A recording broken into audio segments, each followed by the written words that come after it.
Hello, super savvy entrepreneur. It's time for another quick tip with Tash.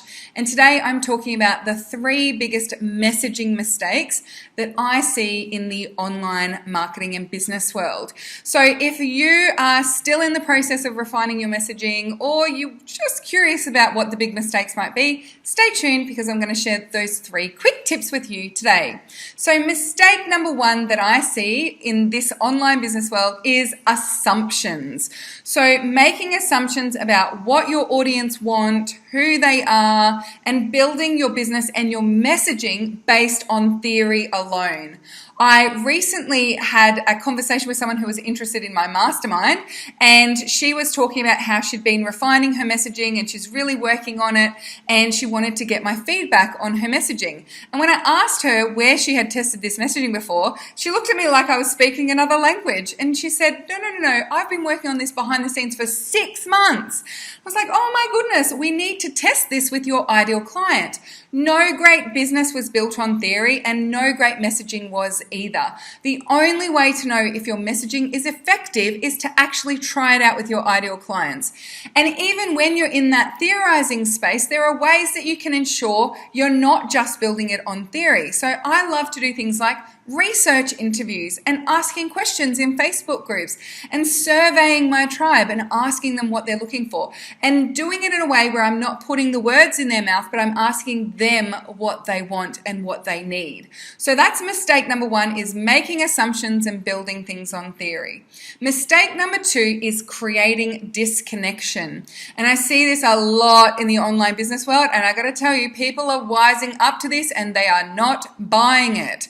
So if you may have seen people out there who are saying like, I've figured this out and I'm amazing and look at me on my super yacht and look at all the things that I've achieved, and you're down here and I'm going to let you know the secrets. I'm going to tell you my formula. I'm going to teach you the thing the other coaches don't want you to know. Like there's some big secret society out there. Now, in the online business world these days, that is considered kind of a faux pas because really all you're doing is creating a disconnection, the us and them mentality, and that is not what connected, heart-centered business is about, and it definitely doesn't build up that trust factor between you and your audience.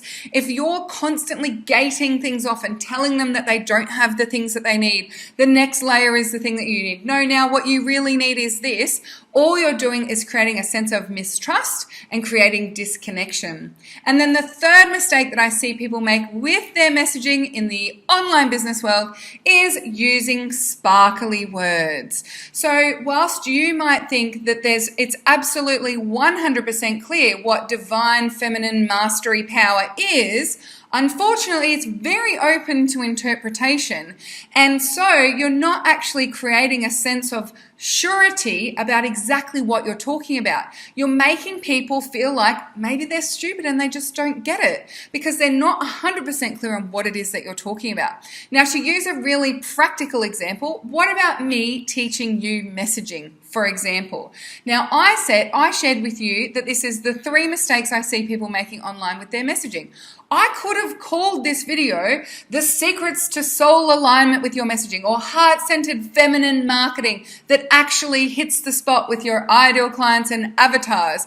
But all I'm doing is using fancy schmancy words that don't tell you exactly what you're getting out of this video. So by saying the 3 mistakes I see people making with their messaging, it's really clear what I'm talking about with you. I could have gone even more practical and said 3 mistakes that you're making that mean your offers aren't selling, because ultimately the messaging results in you making sales. So maybe I could have called it 3 mistakes you make that are costing you sales as well. So it really gets to the point, and it's actually at that grounded and practical level. I understand how amazing it feels when you create that beautiful space for yourself, that beautiful title for yourself, that beautiful name for your work. It makes you feel amazing. But ultimately, your business is not here just to serve you. You're going to make more sales, you're going to get more connection with your messaging, and you're going to get better results if you actually use words that people can connect to and words that make sense to other people, not just flowery messaging and sparkly messaging for you.